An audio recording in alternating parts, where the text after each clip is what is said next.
Hello everyone, I am so excited to be reading another book with you today. I have Flounder as my reading buddy today. He's going to sit way over here. And if you have a reading buddy, go ahead and get them. Today the title of our book is The Whatifs, and the author is Emily Kilgore. Let's begin reading The Whatifs together. Cora was a nervous girl. Because of this, the Whatifs loved her. Heavy, lumpy, and grumpy, the what-ifs are everywhere, in bright rooms and dark corners. They slink in from unknown places and swiftly attach themselves to people when they least expect it. Then they whisper a question, so quietly, so softly, so gently, that the person usually doesn't know that the what-ifs are there at all. From the moment the sun first peeked through her window in the morning to the time she pulled a warm quilt over her head at night, Cora's what-ifs followed her every move. What if my dog runs away? What if I forget my homework? What if the sun stops shining? What if my crayon breaks? Many people think about their what-ifs for a moment or two, but can briskly brush them off. Cora, though, could not. It didn't matter if the what-ifs questions were silly or frightening, likely or impossible. As soon as Cora thought about them, the what-ifs grabbed hold of her. One week, Cora had more what-ifs than usual. Her piano recital was just days away. Even though she had practiced and perfected her song, the what-ifs started creeping in. You can see them jumping towards her. What if my fingers shake? Cora questioned on Monday. What if I make a mistake? Cora wondered on Tuesday. What if nobody comes? She thought on Wednesday. What if too many people come? She worried on Thursday.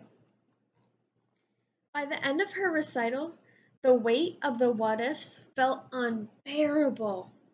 Cora stood backstage, anxiously awaiting her turn to perform.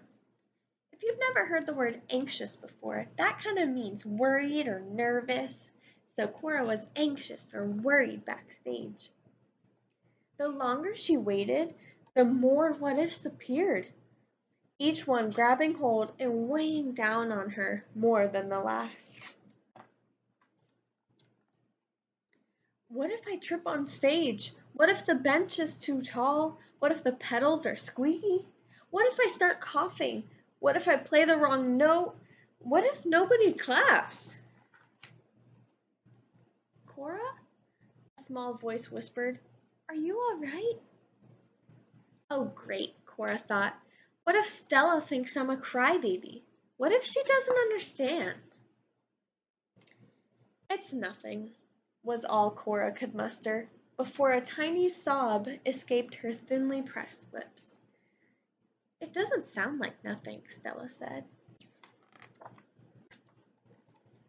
Cora took a deep breath and said in a hushed voice, I I just have too many what ifs.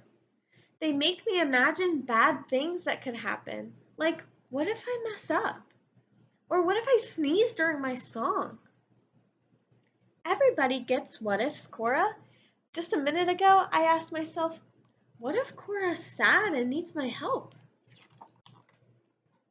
Listening to Stella, Cora started to wonder, what if she can help me? What if I can trust her? I wish mine were like that. My what-ifs are grim. Cora looked down.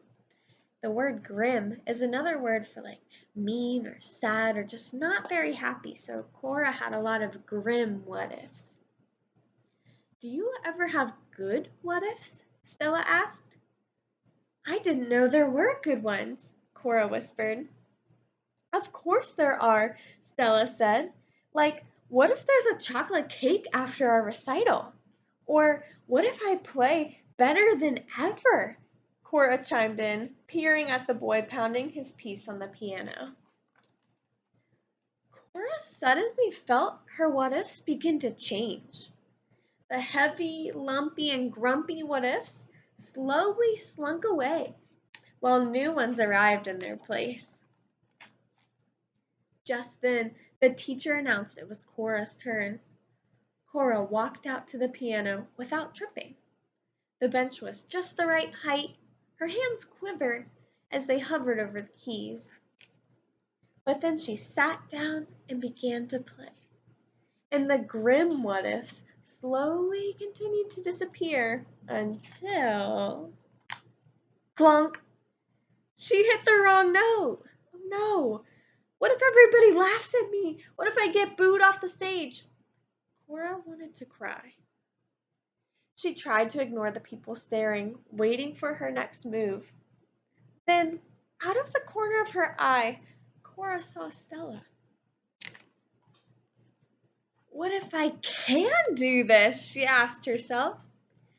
Cora took a deep breath and started to play again with confidence. Her fingers danced across the keys. When she finished, the room filled with applause. Cora took her bow and smiled at Stella. She couldn't help but wonder, what if I made a new friend today? The end. That was our story, The What Ifs. Have you ever had grim what ifs before? Kind of like Cora, where her what ifs were telling her she might mess up or something might go wrong? I know Miss Genton has had that type of what ifs before. But I've also met people like Stella in this story who showed me that there are good what ifs. Like, what if I have an awesome day? Or what if things go really well? So I hope you know that even if you have some kind of scary or sad what ifs, that you can turn them around and make them positive what ifs. You have people like me and other friends and family in your life to help you. Thank you for reading the story with me.